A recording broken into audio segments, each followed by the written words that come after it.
Satán, una autobiografía.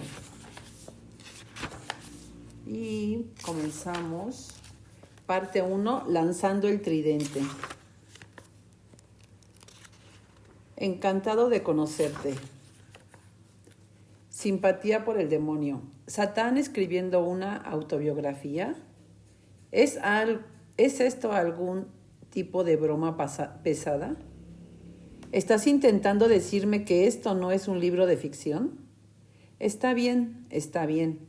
Sé que estás desconfiando, por decirlo menos, y tienes todo el derecho de hacerlo. Después de todo, cuando eras un niño, puede que leyeras cuentos sobre personas que me vendían su alma, o cuando eras un adolescente quizá escuchaste como los Rolling Stones describían mi papel en momentos cruciales de la historia, inclinando la balanza hacia la crucifixión, el holocausto y las innombrables atrocidades que las personas perpetraban en mi nombre. Lo más probable es que ni siquiera creas que existo. Después de todo, el anonimato y el engaño han formado parte de mi estrategia desde el principio. Tu incredulidad ciertamente me viene muy bien. Si no es más, al menos es una prueba de que he estado haciendo bien mi trabajo. Pero, ¿qué tal si estuviera aquí para decirte que todo lo que piensas de mí o lo que no piensas es erróneo? ¿Es totalmente falso? Deja que te explique. La verdad es que soy muy real y muy poderoso, y tú y yo estamos atrapados en una lucha mortal, y lo que es peor, yo voy ganando. Estoy seguro de que eso al menos lo reconocerás. Solo mira a tu alrededor. Bajo mi influencia, han convertido este mundo en un desorden infernal. Pero hay algo que tú no sabes. Aunque soy tu oponente, en este juego de la vida al final solo estoy haciendo mi trabajo. Y muy en el fondo, te estoy apoyando para que tú ganes. Te lo voy a explicar, pero lo que tú tienes que saber por ahora es que has estado jugando tan mal que he tenido que saltarme las reglas para poder ayudarte. Yo no soy quien piensas que soy y ahora ha llegado el momento de dejar las cosas claras. Si estoy utilizando este libro para renunciar a mi arma más poderosa el secretismo. Cuando no crees en mi existencia o malinterpretas mis intenciones, yo siempre gano sobradamente todas las veces. Pero resulta que esto no es bueno para ninguno de los dos. ¿Por qué? Porque estropea el plan de Dios. El plan que Dios puso en funcionamiento hace mucho, mucho tiempo. Básicamente abandonaste el jardín del Edén. Después de lo sucedido, Dios quería encontrar una forma de impedir que te sintieras tan avergonzado y pudieras ganarte tu regreso. La única forma de superar la vergüenza es eligiendo dejar de actuar de forma egoísta y empezar a dar, en definitiva, ser más como Dios. Por eso Dios te otorgó el libre albedrío.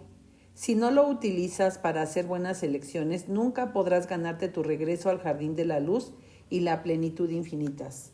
Pero si esta tarea resultaba demasiado fácil para ti, no hubieses tenido la oportunidad de ganarte verdaderamente nada. Y aquí es donde yo entré en escena. Dios me encomendó la tarea de proporcionarte obstáculos para que los vencieras. Al resistirte a las tentaciones que pongo frente a ti, podías traer más y más luz a este mundo, hasta que finalmente todo se convertiría en luz tal como era en el principio. El problema es que he realizado mi trabajo de oponerme a ti demasiado bien, y tú no has hecho tu trabajo de resistirme suficientemente bien. Como resultado, vamos un poco retrasados en el cronograma. Lo sé. Esto es demasiado para que lo entiendas, así que vamos a desacelerar las cosas. Los orígenes de la duda. Todos esos pensamientos de desconfianza que estás teniendo en estos momentos no son realmente tuyos, son míos. Yo introduzco dudas en la materia gris que alberga tu cerebro. Estas dudas se originan en mí. Niégalo cuanto quieras, pero créeme, estoy plantando esta negación en tu cerebro ahora mismo, mientras estás leyendo estas palabras. No lo dudes, soy real, y me estoy descubriendo ante ti después de milenios de actividad encubierta. Me estoy revelando ante ti porque estamos en un momento histórico en el destino de la humanidad. Pero mientras estoy vertiendo la verdad en estas páginas, también debo seguir haciendo mi trabajo, que consiste en plantar la duda en tu cerebro con cada verdad que revelo. Por este motivo, en ocasiones dudarás de cada palabra que leas aquí. Eso forma parte del juego. ¿Por qué funciona así? Las personas de cualquier raza pueden servir a Dios con una condición. Tienen que creer. Si no crees que Dios existe, entonces ¿cómo puedes servirle? Esta es una limitación que yo no tengo. No tienes que creer en mí para servirme. Deja que esto se absorba por un momento. Ahora piensa en lo siguiente. Si creyeras en mí, en quién soy realmente, nunca jamás me servirías. Irónico, ¿verdad? Es por eso que la duda es mi esencia misma. No se trata de una afirmación filosófica. Es mi forma de gobernar. El cinismo es mi fuerza de vida. El escepticismo es la médula de mi ser. Mi poder de gobernar sobre ti crece con la incredulidad. Brillante, ¿no es cierto? Tú no me percibes con tus 5 sentidos y es tu incredulidad en mí lo que me da el poder para influenciar sobre este universo físico y controlar los corazones y las mentes de la humanidad. Si viste la película de Usual Suspects, sospechosos habituales, conocerás la siguiente expresión. El mejor truco que el diablo inventó fue convencer al mundo de que no existía. ¿De dónde piensas que vino esta expresión? De hecho, la introduje por primera vez en la mente de Charles Baudelaire, el poeta que vivió en Francia en el siglo XIX. Baudelaire escribió: el mayor engaño del diablo es convencernos de que no existe. Es gracioso, aunque Baudelaire canalizó esta profunda afirmación en sus escritos, él no creía en mí. Él se limitó a decirlo, y la lógica paradójica de su propia afirmación le preocupó profundamente. ¿Esto te sorprende? El poder de la incredulidad de todos los escritores, poetas y filósofos que han escrito sobre mí a lo largo de los siglos, el 99% de ellos lo ha entendido mal. De vez en cuando ha dejado que unas cuantas verdades se colaran por las grietas para ver si se daban cuenta, pero solo unos pocos lo han hecho. El escritor francés y ganador del premio Nobel, André Gide, tuvo un presentimiento cuando escribió esto sobre mí. Nunca se le sirve tan bien como cuando no se le percibe. El viejo francés también escribió: a él siempre le conviene no dejarse reconocer, y eso, tal como dije, es lo que me molesta, pensar que cuanto menos creo en él, más fuerza le doy. Exacto, clavó el escepticismo en tu mente racional para preservar mi existencia. Te inyectó con tanta incredulidad que ésta corre por tus venas, inunda tus ondas cerebrales y me permite vivir sin limitaciones tras una cortina de duda. Y esta es la mejor parte. Para sellar el trato, te hago creer que estas dudas son tuyas. ¿Por qué? Mientras sigas creyendo que son tuyas, yo sigo siendo invisible. Tan pronto como empiezas a creer en mí, el juego se acaba. ¿Lo entiendes? La duda no es tan solo un truco realizado por el diablo, es quien yo soy. Crisis de identidad. Todos estos años he dejado que pensaras que eras dueño de las opiniones y las creencias que surgen en tu mente.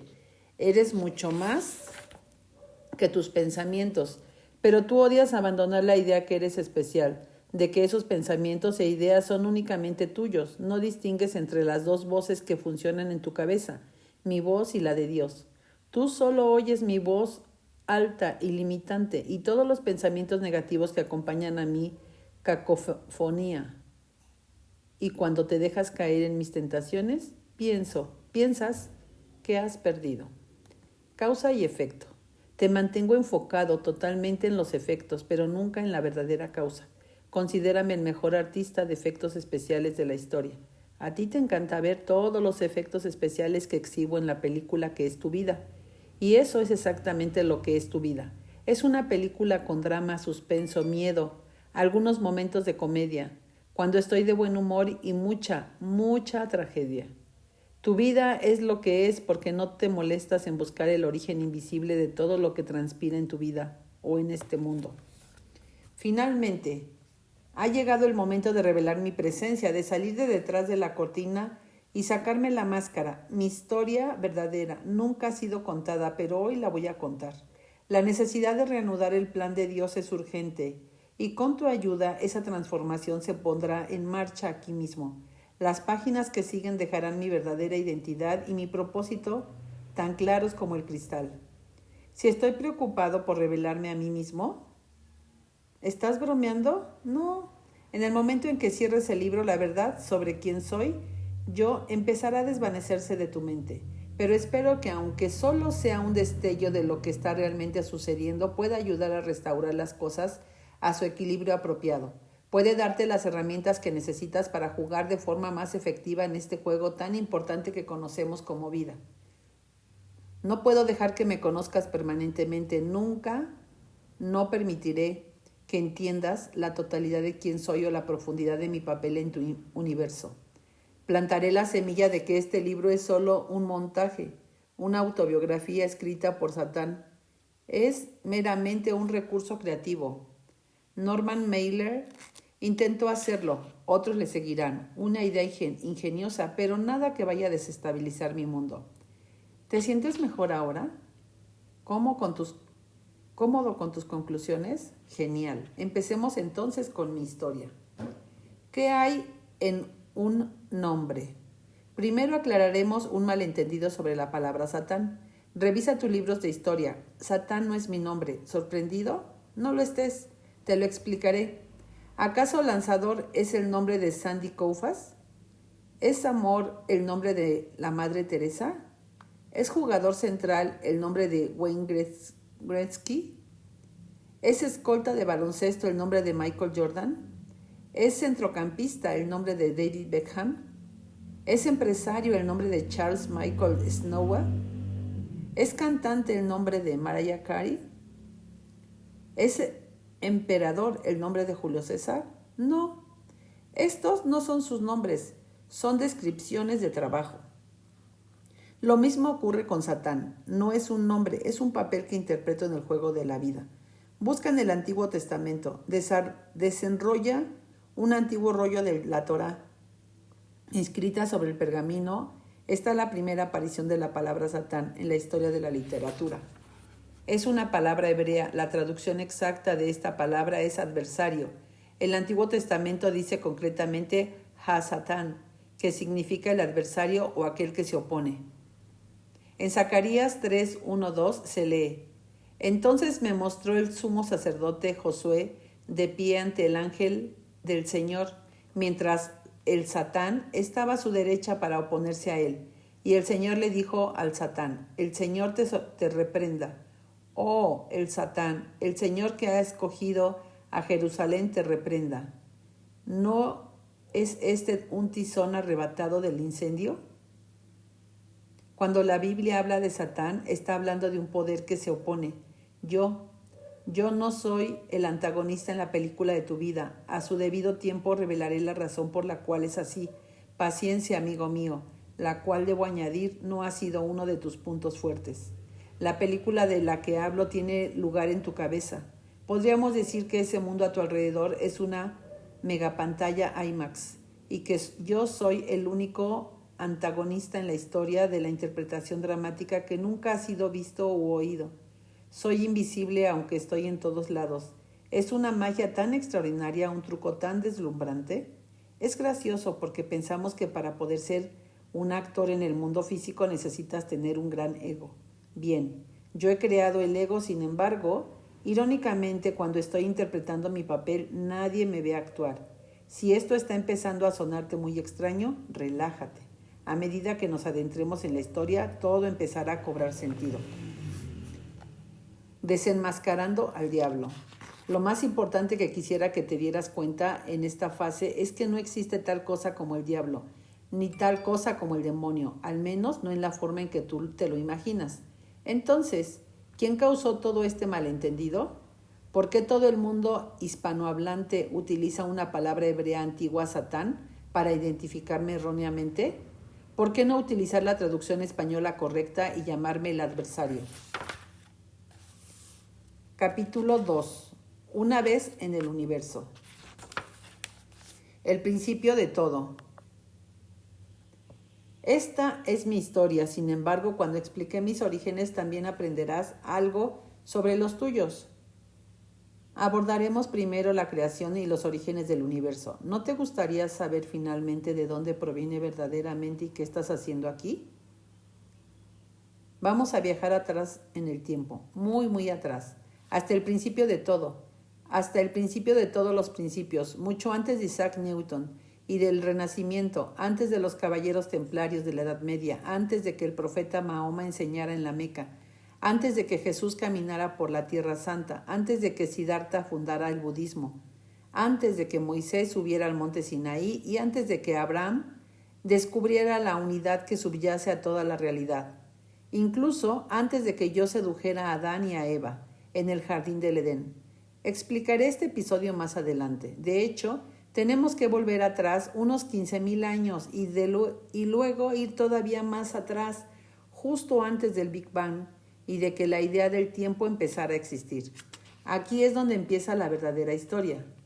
Podría escribir volúmenes para explicar el nacimiento del universo y el surgimiento de la vida en la Tierra, pero prescindiré de todo eso. La auténtica verdad debe poder reducirse a un simple relato que todo el mundo pueda entender. Lo que sigue es la historia de todas las historias contada en 3 breves actos. Primer acto. Érase una vez, antes de la creación del universo, una fuerza positiva de energía infinita, que ustedes tienen el hábito de llamar Dios.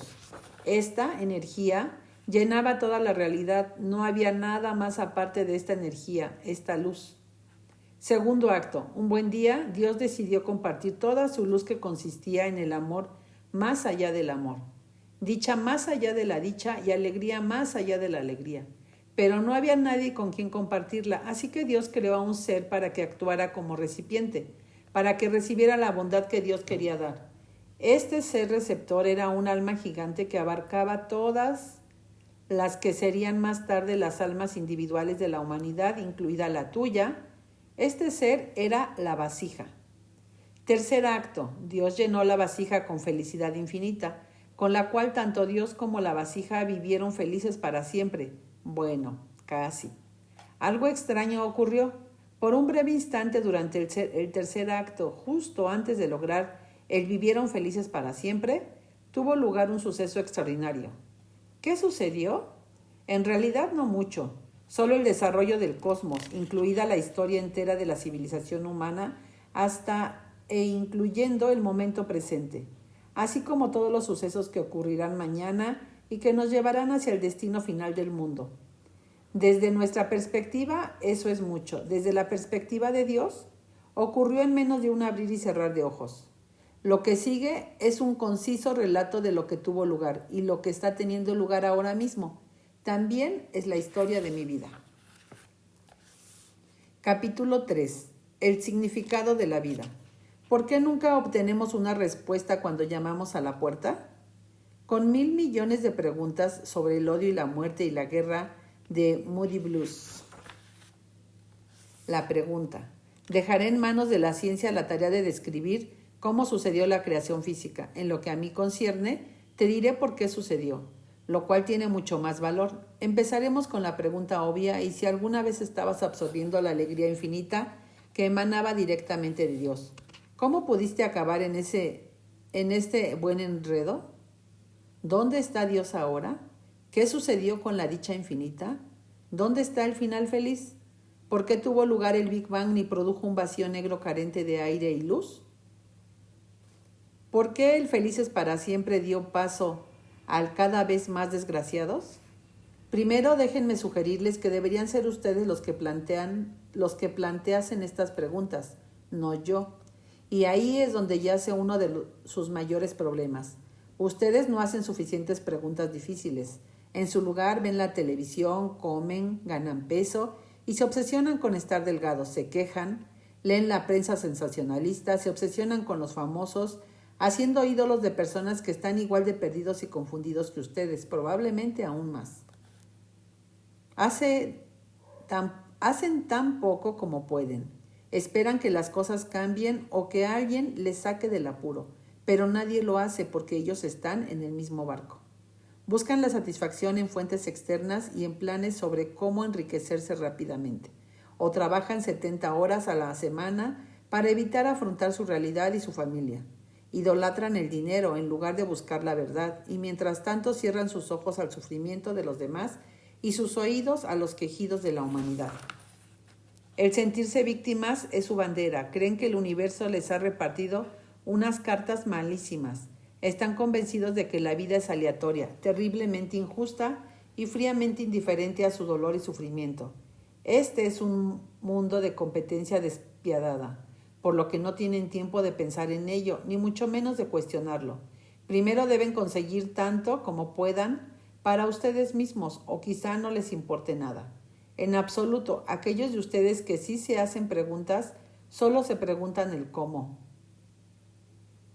Nunca se preguntan el por qué. Cuando se preguntan cómo, están tratando con el síntoma. Solo cuando se preguntan el por qué, están tratando con la causa verdadera. Es una gran diferencia realmente grande. Pues bien, es tiempo de despertar. Empieza a hacerte preguntas de verdad y no te detengas ahí. Empieza también a exigir respuestas de verdad. Inténtalo en algunas conversaciones significativas y observa cómo te sientes. Voy a decirlo sin rodeos, para que no tengas más excusas. Estoy escribiendo este libro para que puedas subir el nivel de tu juego. En este manuscrito voy a verter mis secretos. Las preguntas difíciles serán planteadas y respondidas, y vamos a iniciar una conversación significativa en lo que se refiere a la historia de mi vida y lo que es más importante de tu vida. Así que empecemos por ti. Averigüemos qué estás haciendo aquí, en este pequeño planeta azul que flota en una galaxia y que parece rotar en medio de la nada. Joni Mitchell y el significado de la vida. Joni Mitchell tenía razón. Ella acertó por completo en una frase de una de sus canciones. Se llama Big Yellow Taxi, Gran Taxi Amarillo. Y fue un gran éxito en los años 60. Dicho sea de paso, durante aquella década turbulenta me hicieron sudar tinta, paz, amor, libertad, flower power. Se acercaron bastante, pero para cuando llegaron los años 70 ya había logrado afianzar mi posición de nuevo. Cuando llegaron a los 80 ya había convertido ese afianzamiento en una llave al cuello. Convertí haz el amor y no la guerra en la avaricia es buena. En los años 90 empecé a dormirles con una llave de estrangulamiento. Cuando llegó el final del milenio ya estaban noqueados. Todo lo que quedaba en el interior de sus cabezas era una luz de emergencia. Ese destello de conciencia que quedaba solo pudo producir una obsesión por los paparazzis, los famosos, los microchips y los juguetes digitales, dejándoles ciegos a todo aquello que tuviera algo de sustancia y significado. Incluso su llamada espiritualidad era superficial. Trataba siempre como sobre el alivio temporal, nunca sobre soluciones a largo plazo. Trataba sobre la idealización de los llamados gurús, en lugar de enriquecimiento de las vidas de las personas. La mayoría de aquellos gurús hablaban mucho, pero no predicaban con el ejemplo. Ese tipo de persona espiritual que está tan enamorada de sí misma es una presa fácil para mí. También lo son los políticos y las autoridades religiosas y toda la gente de Silicon Valley, del primero al último. Los eruditos son un tiro certero, los físicos son pan comido, los corredores de la bolsa de Wall Street un éxito asegurado. Te caerías de la silla si supieras lo fácil que es manipular a todos estos tipos. En resumidas cuentas, su falsa espiritualidad, su complacencia, su orgullo y su avaricia les impiden descubrir la causa subyacente de sus problemas, pero tengo algunas buenas noticias para ustedes. Voy a ayudarles a hacer eso ahora. Volvamos a la letra de la canción de John Mitchell. No parece siempre irse, no sabes lo que tienes hasta que lo pierdes. Han pavimentado el paraíso y han construido un estacionamiento. He aquí, justo enfrente de ustedes, en blanco y negro en papel, una letra tan poderosa llena de significado como esta, tanto como cualquier cosa escrita en el Corán, el Antiguo Testamento o el Nuevo Testamento, una letra que captura la esencia de todas las escrituras. ¿Cuál es el secreto dentro de la letra de esta canción? Creando conciencia. Cuando ustedes, la humanidad, el alma única, fueron originalmente creados, lo tenían todo, absolutamente todo, una felicidad inimaginable, un placer inconmensurable, una satisfacción inconcebible, pero no había apreciación, no había alegría genuina en la profundidad de su ser, no había conciencia de lo que realmente tenían. A eso llamo yo no saber valorar algo. Déjame explicarte. ¿Te sientes feliz por no tener una migraña ahora mismo? Por supuesto que sí. Eres consciente de esta felicidad hace 3 segundos. ¿Sabes por qué no lo eras? Tu deseo por esta felicidad ya estaba satisfecho, por lo tanto, eras inconsciente de ella. ¿Lo entiendes? Si un dolor intenso y mareante empezara a llenar tu cráneo, te volverías consciente de este deseo muy rápidamente. Entonces, ¿qué ocurre cuando tienes una migraña y el dolor finalmente remite? De repente te sientes la persona más feliz y agradecida del planeta. Tu deseo ha sido cumplido y te sientes definitivamente bien por ello. Ahora, ahora sí que aprecias tu existencia libre de dolor. No parece siempre irse. No sabes lo que tienes hasta que lo pierdes. En el primer acto de nuestra historia de la creación, Dios creó el alma humana. El alma poseía deseos infinitos y Dios satisfizo cada uno de esos deseos con todas las formas concebibles e imaginables de felicidad y placer. Pero el alma era ignorante, inconsciente. ¿Por qué? El alma se había creado en un estado perfecto de satisfacción total desde el primer momento. ¿Estás siguiendo el hilo? De la misma forma que no apreciabas y no eras consciente de tu existencia libre de migraña hace unos segundos, el alma no apreciaba y no era consciente de su existencia perfecta. ¿Por qué? El alma no conocía nada más. Ella fue creada así. La felicidad verdadera solo puede entenderse y apreciarse cuando se contrasta con la ausencia de la felicidad, la infelicidad. Si voy a contarte sobre mí por primera vez en la historia, antes necesitas entender esta ley universal. Esta es la forma en que se crean semillas de conciencia. El alma solo podía conocer y apreciar a Dios experimentando la ausencia de Dios y la pérdida de la plenitud que una vez conoció. Una vez que el alma experimentó la ausencia de Dios, solo entonces pudo ser consciente de la presencia de Dios. Repercusiones. Las implicaciones de esta ley son inquietantes cuando te detienes a pensarlo. Así que tómate un minuto para hacerlo. Ahora mismo piensa mucho. Dejaré de entrometerme durante unos minutos y te permitiré encontrar la claridad. El tiempo se acaba. Empieza a leer. Solo valoras algo a través de su ausencia. La luz de una vela es inútil en un día soleado. Sin embargo, es preciosa en la oscuridad de la noche. Puedes reconocer la satisfacción solo después de haber experimentado el vacío. Ya estoy de vuelta. Como ya dije, las implicaciones de esta verdad son terroríficas. ¿Por qué es así? Pues bien, al principio de tu alma fue creada llena de satisfacción. Eso era todo lo que conocías. Eras inconsciente de lo que realmente tenías. No sentías ni un gramo de apreciación o conciencia. Siéntate, respira profundo, o quizá toma un trago de whisky escocés de Malta. Ahora, prepárate. Si el alma recibe inicialmente una felicidad inimaginable y de repente esta felicidad se le arrebató, ¿qué quedó? Una tristeza y una depresión inimaginables. Si el alma nadaba en un mar de placer dichoso, ¿qué quedó cuando este mar desapareció? Un desierto de dolor insoportable. Si el alma disfrutaba de una serenidad indescriptible y esta serenidad desapareció en un instante, ¿qué quedó? Un caos indescriptible. Si Dios y la verdad se eliminan de la existencia del alma, ¿qué es lo que queda? Nada, excepto una realidad impía de mentiras y supersticiones. Y finalmente, la gran pregunta: si el alma estaba en una dimensión luminosa de inmortalidad y esta dimensión desaparece súbitamente, ¿qué queda? La dimensión oscura de la muerte. Y eso fue lo que sucedió. El alma no tuvo otra elección que entrar en una realidad opuesta, una dimensión impía, llena de dolor, tristeza, caos, corrupción y depresión profunda. Y así, su destino final se convirtió en la muerte. Esto sucedió alrededor del tiempo en que tuvo lugar el Big Bang, y el universo físico entró en existencia. El primer efecto. Te contaré otro secreto. El Big Bang fue mi primer efecto especial y no me refiero solo a la espectacular explosión. Quiero decir que fue un verdadero efecto entendido como el resultado de una causa previa. Esta es una causa que todo tu mundo no reconoce y que divulgaré en su debido momento. Con el Big Bang Se puso en marcha un proceso de aprendizaje para toda la humanidad. A lo largo de esta empinada curva de aprendizaje se halla el propósito de este mundo y el significado de la vida. Crear una dimensión en la que puedas apreciar verdaderamente y disfrutar la bondad infinita que es tu derecho de nacimiento. Desafortunadamente, si nos basamos en la ley universal que acabas de comprender,